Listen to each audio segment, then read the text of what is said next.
Hello. तो चलते हैं रिलेशन के तीसरे वीडियो में क्वेश्चन नंबर 3 से और स्टार्ट करते हैं आपका क्वेश्चन नंबर 3। और क्वेश्चन नंबर 3 में है कि सिद्ध कीजिए कि fx सिद्ध करना है कि fx इक्वल टू, इसको पढ़ते हैं ग्रेटेस्ट इंटीजर ऑफ x। क्या पढ़ेंगे? ग्रेटेस्ट इंटीजर ऑफ x द्वारा प्रदत्त एक महत्तम पूर्णांक फलन है जो इस प्रकार से है कि फंक्शन एक such that real to real, ना तो एकाकी है और ना ही आच्छादक है।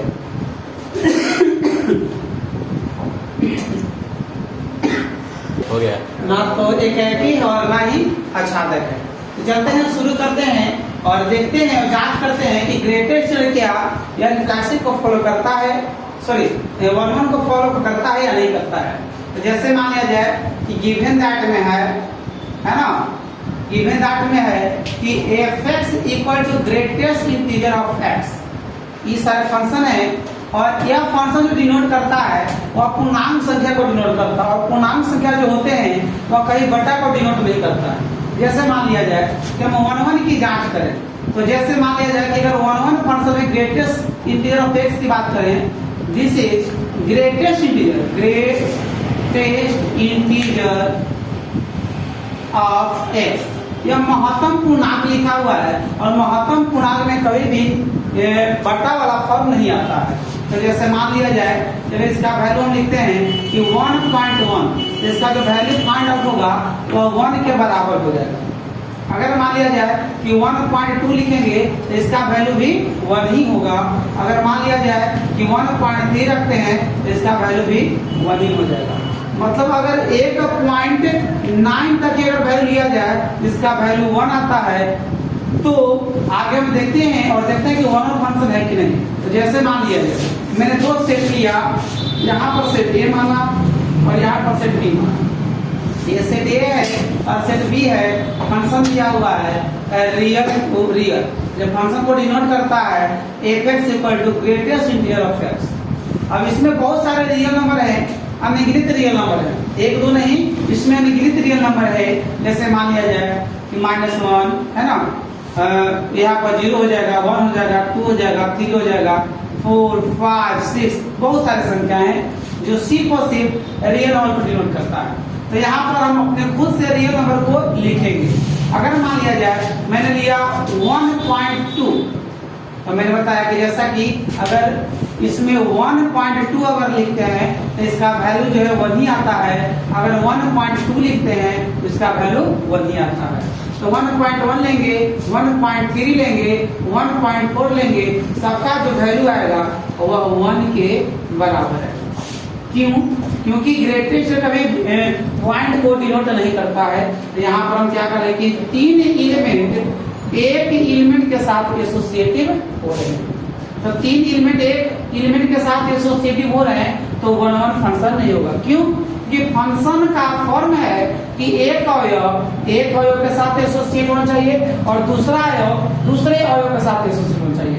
तो यहाँ पर देखिए कि अगर 2.1 लेते हैं तो ये एसोसिएट होगा मात्र 2 के साथ, और 2.2 लेते हैं तो ये होता है 2 के साथ। तो यहाँ पर बहुत सारे संख्याएं हैं जो मात्र एक एलिमेंट के साथ एसोसिएटिव होगा। तो यहाँ पर लिखेंगे कि x1 not equal to x2, या बोलेंगे f(x1) not equal to f(x2). This is not, बोलेंगे दिस इज नॉट 1 फंक्शन, है ना। ये 1 फंक्शन को डिनोट नहीं करता है। अब आते हैं इस फंक्शन को जांच करते हैं क्या ये जो फंक्शन दिया हुआ है fx greatest integer of x, ये क्या आच्छादक होगा यानी ऑन्टो फंक्शन होगा या नहीं होगा। जैसे मैं बता दूं किसी भी फंक्शन के लिए यह ऑन्टो फंक्शन नहीं होगा, क्योंकि यहाँ से x का मान निकालना संभव नहीं है, क्योंकि यह फंक्शन जो डिनोट करता है वह ऑन्टो फंक्शन में करता है। अतः यह ऑन्टो फंक्शन नहीं होगा, क्योंकि यहां से आप देखिए कि fx इक्वल टू दिया हुआ है ग्रेटेस्ट इंटीजर ऑफ x, यहाँ से x का वैल्यू निकालना संभव नहीं है, बट मान लिया जाए कि y इक्वल टू x का मान निकालते हैं तो इस पर ग्रेडेशन नहीं आ सकता है, तो हम बोलेंगे कि this is not onto function, this is not onto function. तो चलते हैं अगले क्वेश्चन की ओर। तो अब ध्यान देते हैं कि ये क्वेश्चन क्या कर रहा है। जैसे मान लिया जाए कि लिखा हुआ है सिद्ध कीजिए कि function such that real to real है, मतलब कोई फंक्शन दिया हुआ है जो रियल टू रियल को डिनोट करता है और fx का वैल्यू तीन तरह से डिफाइन करता है। जैसे यह जो वैल्यू है fx इक्वल टू वह तीन को दिया हुआ है, पहला 1 है, दूसरा 0 है और तीसरा -1 है। लेकिन ये तीनों क्वेश्चन में तीन तरह के कंडीशन दिए हुए हैं और fx इक्वल टू 1 है, 0 है और -1 है। 1 कब होगा, 0 कब होगा और -1 कब होगा, तीनों को हम बारी बारी से पढ़ते हैं। देखिए fx इक्वल टू 1 होगा कब, जब x का मान 0 से बड़ा होगा, मतलब कि x का मान 0 से बड़ा होगा तो fx का जो वैल्यू होगा वह 1 डिनोट करेगा, और यदि x का मान 0 के बराबर होता है तो fx का वैल्यू 0 मिलेगा, और x का वैल्यू 0 से अगर छोटा हो तो उसका वैल्यू -1 मिलेगा। अब चलते हैं हम सेट में और जांच करते हैं क्या यह फंक्शन 1 1 है या नहीं है। तो चलते हैं गिवन दैट से, है ना।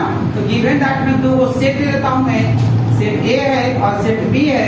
यहाँ A है, यहाँ B है, फंक्शन दिया हुआ है और यह फंक्शन रियल टू रियल।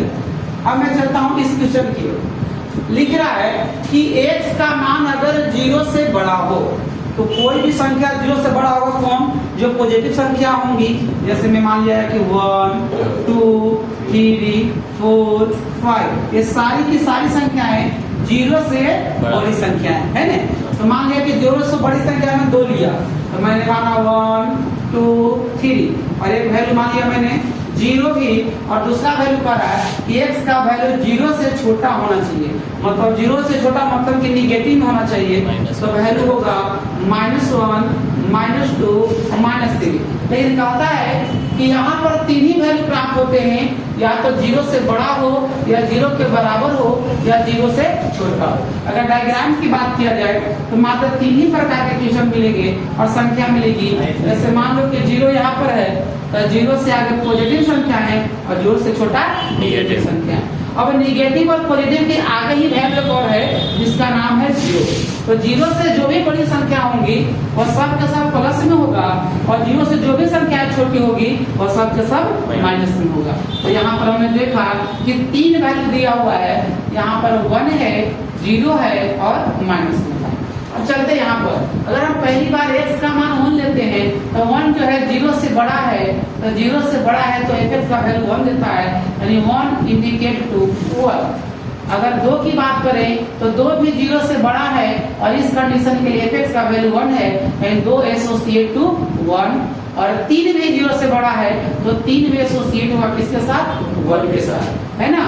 अब देखते हैं कि x बराबर 0 लिखा हुआ है, तो x का मान 0 पर 0 देता है, यानी यह एलिमेंट एक एलिमेंट के साथ एसोसिएट करेगा। अब आते हैं कि x का मान 0 से छोटा हो उसका वैल्यू कितना मिलेगा, -1 मिलेगा।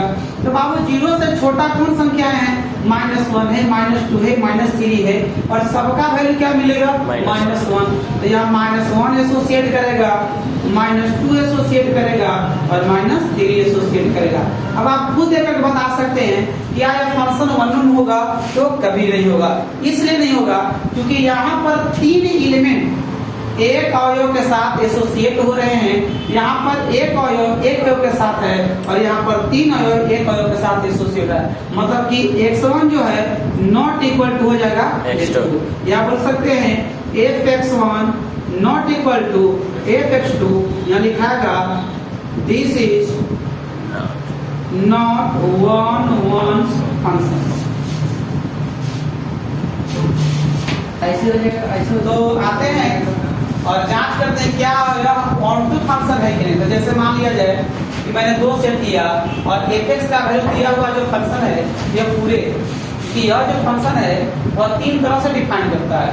पहला कि x का मान 0 से बड़ा होगा, x का मान 0 के बराबर होगा और x का मान 0 से छोटा होगा। यह तीनों कंडीशन पर fx का वैल्यू 3 ही देते हैं। बट अगर मान लिया जाए, मैं यहाँ देखता हूँ कि यह फंक्शन जो है रियल टू रियल पर डिपेंड करता है। जब रियल पर रियल डिपेंड करता है तो मैंने सेट a लिया और दूसरा सेट b लिया। अगर मान लिया जाए कि आप फंक्शन f टू लिया जाए, a सच है रियल टू रियल और यहाँ फंक्शन y बराबर fx है, तो y बराबर fx है, तो यहाँ पर रियल नंबर तो अनगिनत होंगे। जैसे मान लिया जाए कि यहाँ पर 3 वैल्यू दिए हुए हैं, 1, 0 और कितना -1। अगर मान लिया कि यहाँ रियल नंबर 2 भी होगा और रियल नंबर 3 भी होगा, बहुत सारे रियल नंबर होंगे, तो मैं ये देखता हूँ कि अगर यहाँ पर बैठाया जाए कोई संख्या जैसे नेगेटिव -1, -2 है ना, 0 बैठाते हैं, 1 बैठाते हैं, 2 बैठाते हैं, 3 बैठाते हैं, तो वैल्यू फाइंड आउट क्या होता है। क्योंकि अगर -1 बैठाएंगे तो कहता है कि -1 जो होगा वह निगेटिव है, मतलब कि x का मान 0 से छोटा है, तो 0 से छोटा यहाँ है और 0 से छोटा के लिए वैल्यू देता है -1, यानी -1 के लिए वैल्यू -1 मिलेगा और -2 के लिए वैल्यू 1 ही मिलेगा। क्यों मिलेगा? क्योंकि x का वैल्यू 0 से छोटा है। जब x का मान 0 से छोटा है तो -2 का ही वैल्यू 1 मिलेगा और -3 का ही वैल्यू 1 मिलेगा, तो यहाँ पर 1 को डिपेंड करेगा।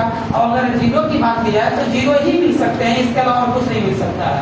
1 लेंगे तो 1 लेंगे तो यहाँ x का मान कह रहा है कि 0 से बड़ा है, x का मान 0 से छोटा है, तो 0 से छोटा है तो निगेटिव -1 मिलता है। सॉरी तो गलत हो गया, x का वैल्यू 0 से छोटा है तो निगेटिव मिलता है, तो x का वैल्यू 0 से छोटा होगा तो निगेटिव मिलेगा, यानी ये जो वैल्यू मिलने वाला है वह -1 और यहाँ वैल्यू मिलेगा -2, है ना। अगर 1 लेते हैं यानी x का मान 0 से बड़ा लेते हैं तो वैल्यू हमारा 1 मिलता है, यानी 1 का वैल्यू 1 मिलेगा, 2 का वैल्यू भी 1 मिलेगा और 3 का वैल्यू 1 मिलेगा। मतलब इनमें से बहुत सारे एसोसिएट हो रहे हैं, लेकिन कोई भी संख्यात्मक मान 3 एसोसिएट नहीं होगा और 4 एसोसिएट नहीं होगा। मतलब ये हुआ कि कोई भी वैल्यू के लिए fx का मान सेट b में प्रत्येक अवयव इमेज नहीं बनाएगा। वो इसलिए नहीं बनाएगा क्योंकि इसमें रियल नंबर और बहुत सारे हैं, 1 है, 0 है, -1 है और बहुत सारे संख्याएं हैं जो रियल नंबर है, जिनको कोई भी संख्या इनमें से इमेज नहीं बनाएगा। इसकी वजह से लिखते हैं y not belongs to function of fx। यहाँ लिखेंगे कि this is not onto function. अब आते हैं क्वेश्चन नंबर आपका है 6 नंबर, और कहता है कि मान लीजिए कि एक कोई सेट है जिसमें एलिमेंट की संख्या है 3, यानी 1, 2, 3 और सेट बी है जिसमें एलिमेंट की संख्या है 4, 5, 6, 7 और तथा इस प्रकार से है कि ए तो जो है 1 4 के साथ एसोसिएट हो रहा है और 2 5 के साथ हो रहा है और 3 6 के साथ हो रहा है।